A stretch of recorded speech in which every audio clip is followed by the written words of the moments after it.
محبت ہو جاتی ہے اور اس میں کچھ غلط بھی نہیں ہے۔ ہمارا مذہب تو ہے ہی محبت، بھلا کیسے اس کے خلاف ہو سکتا ہے؟ محبت ہو گئی ہے، کوئی غلط بات نہیں ہے۔ اللہ پر چھوڑ دیجیے، دعا کیجیے، اللہ اس کو آپ کے لیے بہتر بنا دے۔ جس سے محبت ہوئی ہے اس کے دل میں بھی آپ کے لیے محبت ڈال دے۔ وہ دل بدلنے پر قادر ہے، لیکن خدا را محبت کو غلط رابطوں کے ذریعے حرام مت کیجیے، اس کی توہین مت کیجیے، ورنہ اس میں بڑی طاقت ہوتی ہے، یہ آپ کو ذلیل و رسوا کر کے رکھ دیں گی۔ محبت کا حق ہے کہ آپ اسے حلال رکھیں اور حلال بنا کر دکھائیں۔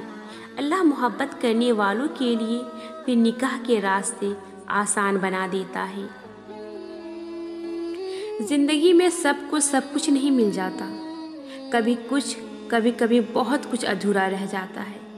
شاید یہ ادھورا پن ہی ہمیں اپنے رب سے جوڑتا ہے۔ کبھی ہمارا رب ہمیں خود سے جوڑنے کے لیے کسی کے ہاتھوں ضرور توڑتا ہے، تاکہ وہ ہمیں خود سے جوڑ کر ہماری تکمیل کر سکے، کیونکہ کئی بار ہم ٹوٹ کر ہی اپنے رب سے جڑتے ہیں، اور جب انسان اپنے رب سے جڑ جائے تو پھر کبھی تنہا نہیں ہوتا۔ میرا تجربہ ہے، جب کبھی ہماری دعا قبول ہو جائے تو ہمیں اس بات پر خوشی نہیں ہوتی کہ دعا قبول ہو گئی، اور خوشی نہ ہو تو احساس شکر گزاری پیدا ہونے کا سوال ہی نہیں ہوتا۔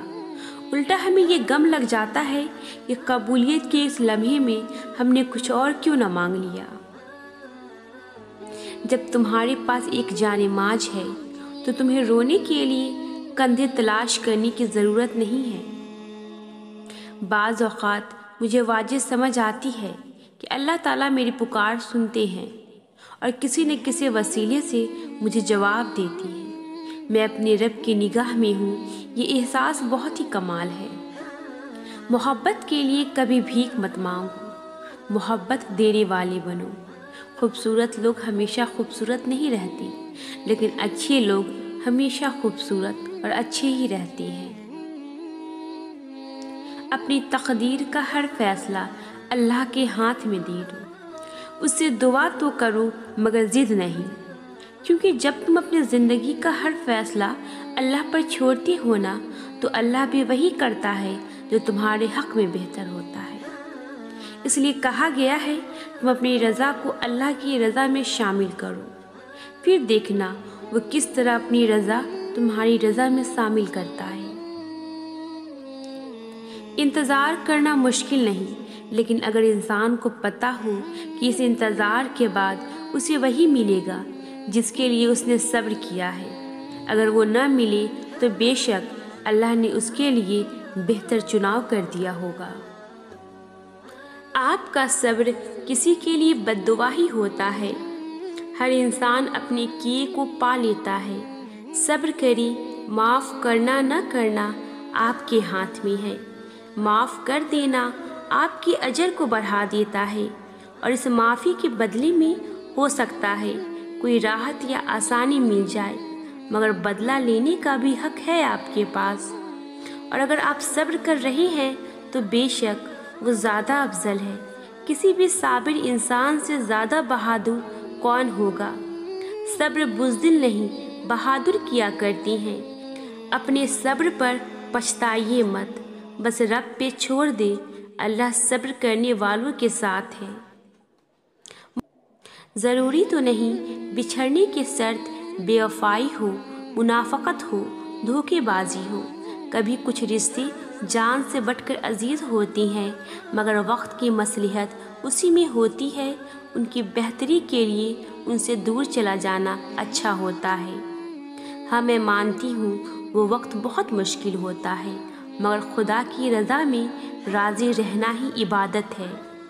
ہو سکتا ہے وہ خدا ہمیں آزما رہا ہو، اور پھر اس آزمائش کے بعد وہ ہمیں پھر سے ملا دے اور ایک دوسرے کے حق میں بہت بہتر کر دے۔ وہ اندھیرے سے ڈرنے والے لوگ آج تنہائی میں خوش رہا کرتے ہیں۔ وہ اپنے ماں باپ کے سب سے لاڈلے بچے آج تنہائی میں بہت رویا کرتی ہیں۔ ان کے غموں سے بہت انجان ہے یہ دنیا۔ کبھی ان کو تنہا دیکھنا یہ کتنا بے بس ہو جایا کرتی ہیں۔ وہ دنیا کی روشنیوں سے اکتا کر اپنی تنہائی کو اپنا دوست بنا لیا کرتی ہیں۔ لبوں پر ان کی کسی بھی بات کا شکوہ نہیں ہوتا، مگر تنہائی میں یہ خود سے بہت شکایت کرتی ہیں۔ یہ خوش مزاج لوگ نہ جانے کب اور کیوں ان اندھیرے اور تنہائی کا شکار ہو جایا کرتی ہیں۔ ماضی کی یہ ایک کہانی ہے جس میں درد سے بھری لڑکی کی زبانی ہے، جو ڈرا کرتی تھی اندھیروں سے، آج انہی اندھیروں کی آتی ہے۔ وہ جس کی باتیں کبھی ختم نہ ہوتی تھی، اب ایک عرصے سے خاموش ہے۔ وہ جو کسی کے ڈانٹنے پر بھی رو دیتی تھی، اب دنیا والوں کے مار بھی ہنس کے سہ جاتی ہے۔ وہ جس کی آنکھیں ہر چھوٹی بات پر نم ہوتی تھی، اب بڑی سے بڑی بات بھی ہنس کے سہ جاتی ہے۔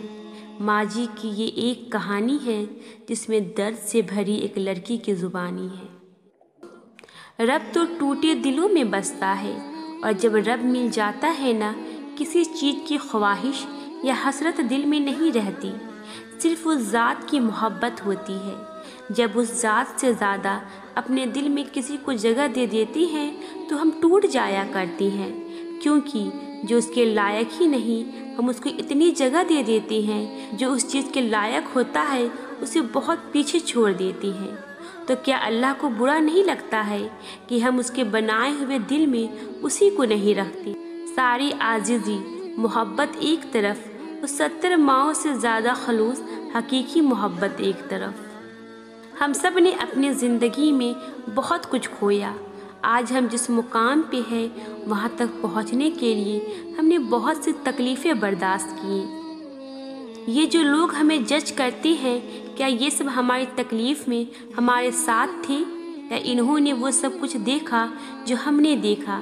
نہیں، بعض دفعہ ہمیں پتہ ہوتا ہے سامنے والا ہمیں دھوکہ دے رہا ہے، ہم پھر بھی خاموش رہتے ہیں، کیونکہ ہم جانتے ہیں کہ ہم اس کے دھوکے کے ساتھ تو جی سکتی ہیں، پر اس کے بنا نہیں۔ مگر میں تو یہ کہتی ہوں کہ زندگی میں کبھی بھی کسی کی ہمدردی میں اپنی ذات کو اگنور نہ کریں، کیونکہ آپ اس کے لیے ایک آپشن کے علاوہ کچھ نہیں ہوتے۔ جب آپ ٹوٹ کے بکھرو گے تو خود کو تنہا پاؤ گے، اس کو جوڑتے جوڑتے آپ خود ٹوٹ جاتے ہو۔ اسے آپ کی پرواہ نہیں ہوتی، کیونکہ وہ اپنے اصل کے جانب لوٹ جاتا ہے۔ خود کی قدر کرے، ورنہ لوگ آپ کو مٹی میں ملانے میں سیکنڈ بھی نہیں لگاتے۔ ہمیشہ سوچ کر فیصلہ کیا کرو، زندگی بہت قیمتی ہے۔ جب دل ٹوٹ جائے تو اٹھا کرو، اسی مصور کے پاس لے جاؤ جس نے اسے بنایا ہے، کیونکہ اس سے بہتر تو کوئی جان ہی نہیں سکتا کہ کون سا رنگ کہاں بھرنا ہے اور کس دھاگے سے کہاں پیوند لگانا ہے۔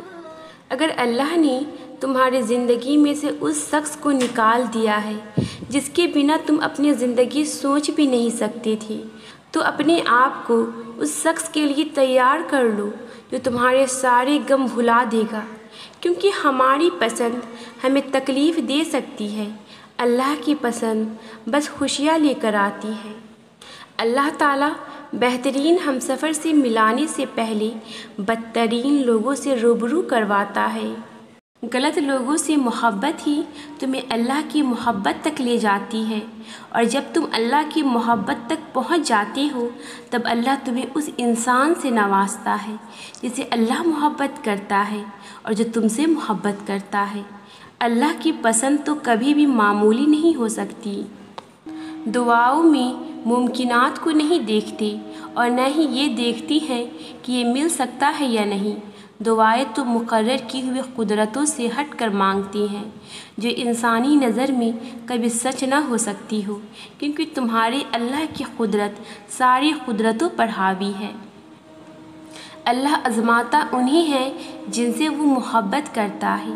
وہ تمہاری نظر میں چیزیں اس لیے ناممکن بنا دیتا ہے تاکہ تم ان کے ممکن ہونے کے لیے اسے مناؤ، کیونکہ وہ دعا مانگنے والے ہاتھ کو کبھی خالی نہیں لوٹاتا۔